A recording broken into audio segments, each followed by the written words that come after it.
Hey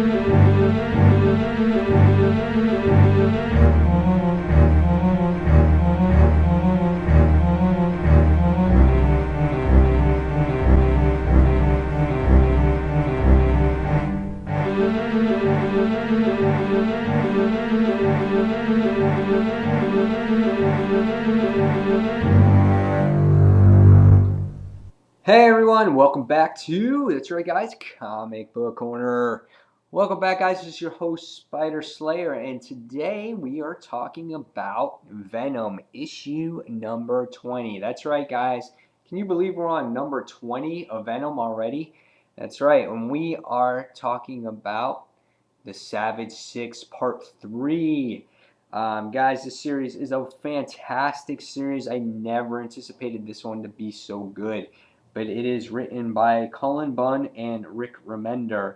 Sad to say, Rick Remender will be leaving this series, but Cullen Bunn is actually taking over the series once Remender leaves. So I'm sure the story will continue to be excellent.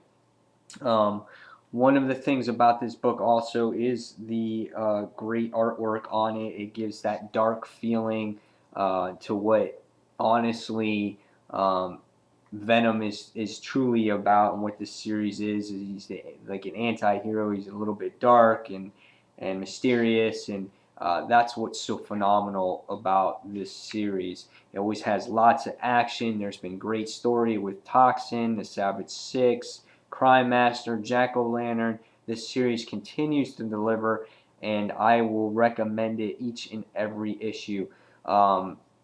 There was only that one hiccup there with that Circle 4 deal or whatever it was, but ever since then, this story has not missed a beat.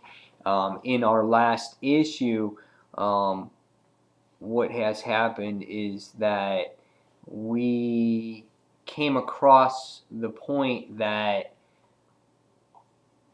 Flash Thompson actually revealed himself to Betty, um, and it was for her safety, so she could get a grip and to find out what's going on. Now, if she ever trusts him again, it's a whole other thing. But Flash has to, rescue her, does what's right. He's afraid that his mom's been kidnapped. He's been afraid that I'm trying to remember here.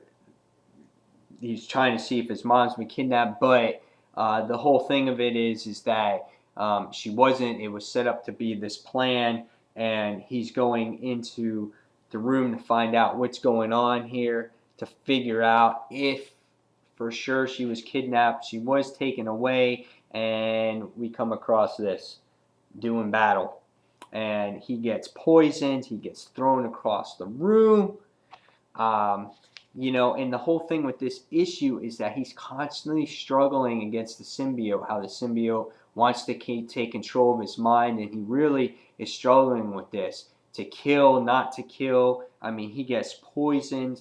Great artwork here, right here. He's throwing knives, and this was my favorite page of them all right here. I mean, nice gruesome page. You don't see too many real bloody issues, within the Marvel universe, but there's knives slicing off his hands and puncturing his bodies, and this was really, really cool to see.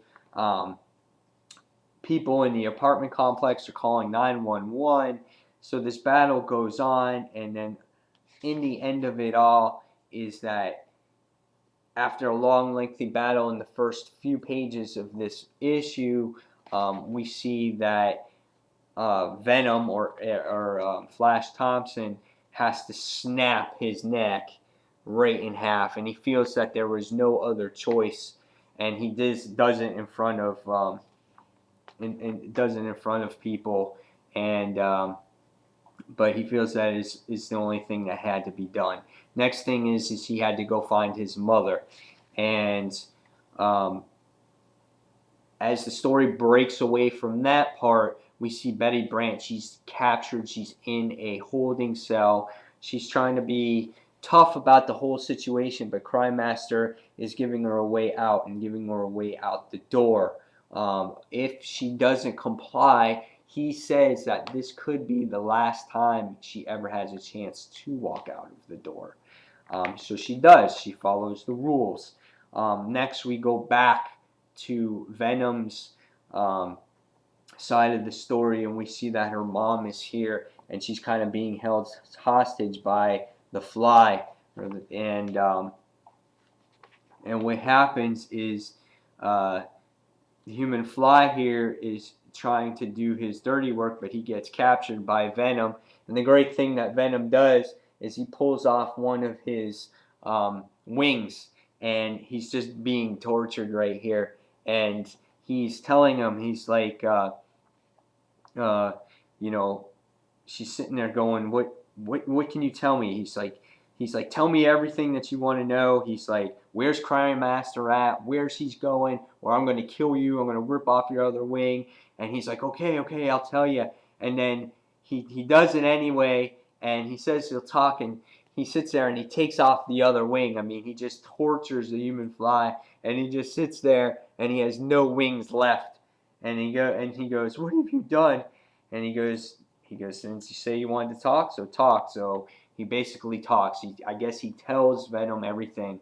And here we see Crime Master waiting for Betty Brant, and she's coming up to him, and he introduces, tells her to come inside, and she's coming inside, and she sees all her family. She sees her family. She sees her brother, and she's like, "That's me and my," and he goes, "Oh, it's quite a little shrine, isn't it?" And she's like, "Crime Master?" And ode to the bed, and he goes, "An ode to Betty and his little sis Betty Brant, to the family." And now he has a new family, which is the Savage Six, and you see all his little cronies in the background. And then all of a sudden, the big reveal is that he's taking off his mask. This is the first time now that you see who Crime Master is. And finally, we see that Crime is family now. That's what he says. And we find out that it's Betty Brant's brother, and it's Bennett. And he goes, "I'm right here." And he goes, "I'm offering you a chance for us to be together again. And for our first family night," he goes, we're going to nuke some TV dinners. And you and I, we're going to watch the hell out of Flash Thompson." And he grabs her real close, and he says those words right to her. And that is the end of Savage 6 Part 3. So we finally find out who Crime Master is. It's actually Betty Brant's brother, so that puts a whole twist on things. And then in 2 weeks, you see an awesome cover right here, and I am so looking forward to that. It looks like they're just torturing Venom right now. The symbiote's falling off of him, and it was a quick walkthrough, guys. There wasn't much. There was a lot of battle in the issue, and a really in-depth part of the story only took place at the end of the issue. But however, it was a good read. It was a quick read, and it makes me excited for the next part of this story arc. So there you have it, guys. I'm going to give it a 4.5 out of 5, just because it was super quick. I wanted more out of it, not a perfect 5. Sad to see Rick Remender leave this series, but I'm sure it will turn out to be very good. In October, they're coming out with Minimum Carnage. Venom and Scarlet Spider will be crossing over, plus Minimum Carnage issue 1 will be out also. I did a little video on it on Dark Avenger Inc. if you guys are interested in checking that out. So guys, pick up Venom issue number 20. If you haven't read this series yet, I highly suggest it. It's a great series. I review it quite often. And tell me what you think of Venom at this point. And leave your comments below. Subscribe when you can, and hopefully you will. So guys, until the next comic book review, this is Spider Slayer signing off, and as always, thank you for watching Comic Book Corner. Take care, guys. Thank you. Bye.